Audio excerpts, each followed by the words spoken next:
Our Honorable Prime Minister Shri Narendra Modi ji has recently tweeted that India has recently achieved the export goods target of $400 billion 9 days ahead of the schedule. And this financial year, Indian government is basically targeting 650 billion US dollars of the goods exports in this financial year. But when we talk about to examining the performance of the exports of the Indian states and union territories and the export readiness of the Indian states and union territories, to answer this question, recently NITI Aayog has released a very important report, that is the Export Preparedness Index 2021. So hello everyone, a warm welcome to all of you in today's top PIB news session on EduTap, in which we will be covering this important report from the exam point of view, that is NITI Aayog's Export Preparedness Index 2021. So when we talk about this particular report, you can see from the headline of the PIB that NITI Aayog has recently released the second edition of Export Preparedness Index 2021. So when we talk about any index or report, what is the first dimension that we are required to cover? That is the releasing body. So it is very much clear that NITI Aayog was involved in the releasing of the Export Preparedness Index 2021. But guys, apart from that, there was Institute for Competitiveness as well, with which NITI Aayog has partnered in order to release this particular index. So now the next important point from here is that this was the second edition of the Export Preparedness Index, and the first edition of the index was being released in year 2020. So please note down this particular year as well. Okay, so when we talk about this particular index, this index basically examines the export performance as well as the export readiness of the Indian states and union territories. And apart from that, this particular index also creates a benchmark where the Indian states and union territories can compare their performances with that of their peers, and they can just find out the obstacles and challenges that are existing in their business ecosystem, so that they can enhance their rankings, they can enhance the conducive business environment in their ecosystem, in their states and union territories. And that is the reason that why this particular index was being released. Apart from that, guys, this particular index is also going to be a very effective tool for the policymakers and the exporters, so that they can just identify the drivers and obstacles, and so that they can also strategize a viable export map for the state as well as a viable strategy to enhance their rankings in the Export Preparedness Index 2021. So guys, that was basically the reason that why this particular index has been launched. Now when we talk about the third important part from the index and rankings and reports, is that the framework on which the Indian states and union territories are being ranked. So basically this particular index ranks the Indian states and union territories across four pillars, which are basically the policy, business ecosystem, export ecosystem, and export performance. So when we talk about these particular pillars, they are having the sub pillars, and there are a total of 11 sub pillars across which the Indian states and union territories have been ranked by the Export Preparedness Index 2021 in order to rank them in terms of the export preparedness of these Indian states and union territories. And here you can see the different sub pillars under these pillars, that are the export promotion policy, the institutional framework. When we talk about the business ecosystem, this is basically comprising of the parameters which basically attracts the investments from the other countries, and it helps in creating enabling infrastructure for the exports. Now when we talk about the export ecosystem, it basically assesses the business environment which is basically existing in the Indian state and union territory. Now when we talk about the export performance, it basically defines the reach of the Indian states and union territories, their export footprints across the world. So this was basically about the framework. I really believe that it is very much clear to all of you. Now when we talk about the categorization of the states in which the Indian states and union territories have been ranked, so here are basically four categories of the states, that is the coastal, landlocked, UT city states and Himalayan states. And here you can see the different colors which shows the different categories of these different Indian states and union territories. So guys, basically till now we have discussed the releasing body, about the index, the framework, the categorization of the Indian states and union territories. Now let's move on to the key rankings of the index. So whenever we talk about the key rankings, what you are required to cover? You are required to cover the top performing and the bottom performing entity of that particular ranking as well as index.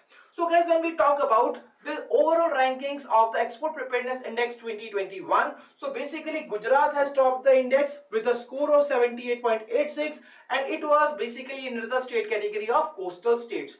Now when we talk about the worst performing state here, basically it was Lakshadweep, which have only scored 2.12, and this was at the bottom of the list among the Indian states and union territories.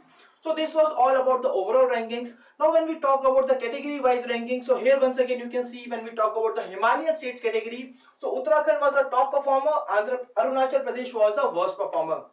When we talk about the coastal states, so here once again Gujarat was the top performer and West Bengal was the worst performer. Now when we talk about the union territory city states, here Delhi was the top performer and Lakshadweep was the worst performer. And when we talk about the landlocked states, so guys here once again the Haryana was the top performer and Bihar was the worst performer Indian state or union territory.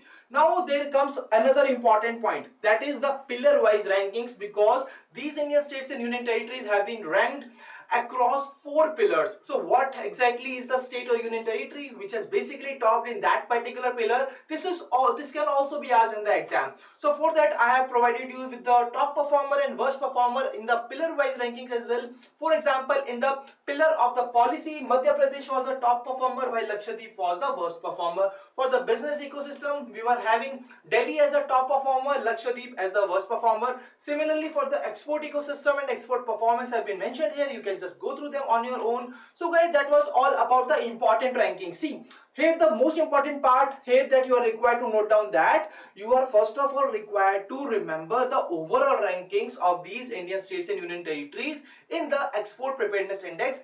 After that, there is a very less probable probability that there will be a question on the category wise rankings or the pillar wise rankings.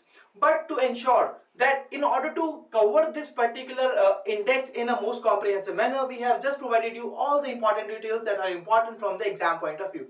Now let's move on to some other important points that you must know from this particular index which was being mentioned in the article. That is this particular report, as per this particular report, there are 3 major challenges to the India's export promotion. First of all, this particular report states that there was intra and inter-regional differences in the export infrastructure. There were also a weak trade support and growth orientation across the states. There was lack of research and development infrastructure to promote complex and the unique exports. Apart from that, there are 2 more important points that you are required to remember, that as per the report, most of the coastal states were the best performers, and Gujarat is the Indian state and union territory which has basically topped this particular index in 2021. But apart from that, this particular state has also topped the first edition of this particular index. So this is once again another important point which was highlighted in the article, so that's why we have provided to you. So now guys, we have discussed this particular index in the most comprehensive manner. Now this is the time for you to answer the practice question. In this practice question, what you are required to do, you are required to just identify the correct statements in relation with the Export Preparedness Index 2021 and then answer the choose the correct option from here given above and answer the question in the comment section. So guys, once again, what you are required to do, you are required to focus on the keywords here. Here you can see it was the 2nd edition of the index released by NITI Aayog in partnership with the Institute of Competitiveness. The second statement says about the 4 main pillars of the index. The third statement says that as per EPI 2021, Gujarat was ranked number 1 for the 2nd time in a row, and most of the coastal states are the best performers in this particular index. So that means all these statements are absolutely correct, and the right answer to the question is option D, that is all of the above. So now when we talk about the googly question from the previous session, googly question for the today's session. So guys, today this question is basically based on a very important thing, that is the National E-Vidhan application. So we have recently covered the session on this particular topic, but what you are required to do here, you are just required to identify the correct statements in relation with the National E-Vidhan application and answer the question in the comment section below. Now when we talk about the homework question from the previous session, the question was basically that Government of India is planning to reduce the share of coal-based thermal power generation capacity to what % by year 2030, and the right answer of this question was 32%. So please note the answer. And guys, here when we talk about the star performers from the previous session, the star performers from the previous session are Nilesh Suryavanshi, Rohit Reddy, Nisha Pandey, Aisha, Navjot Kaur, Then we have Raj Lakshmi, Janani, Pintu, Anji and Ajay. So well done guys, and if you also want your name to be mentioned here in the upcoming session, please answer the question in the comment section below. So the homework question from the today's session is that you are just required to identify the name of the project which has been recently launched at the Dubai Expo by the Indian government, which basically aims to train the overseas Indians for skilling, certification and overseas employment of the Indian people. So whether it is Miraj, Pravasi, Tejas, Akash, please answer the question in the comment section. So guys, if you have still not subscribed to our YouTube channel, kindly subscribe it and press the bell icon to receive all the latest updates of the courses and videos offered by us. You can also join our Telegram channel to get the access to the PDF of the sessions. To join the Telegram channel, kindly click on the link given in the description below. So guys, that was all from the today's session. I really believe that today's session was useful and fruitful to all of you. If you are having any queries, you can drop us a mail at hello@edutap.co.in, and you can also call us at 814-620-7241. So thank you for joining us. Wish you all happy learning.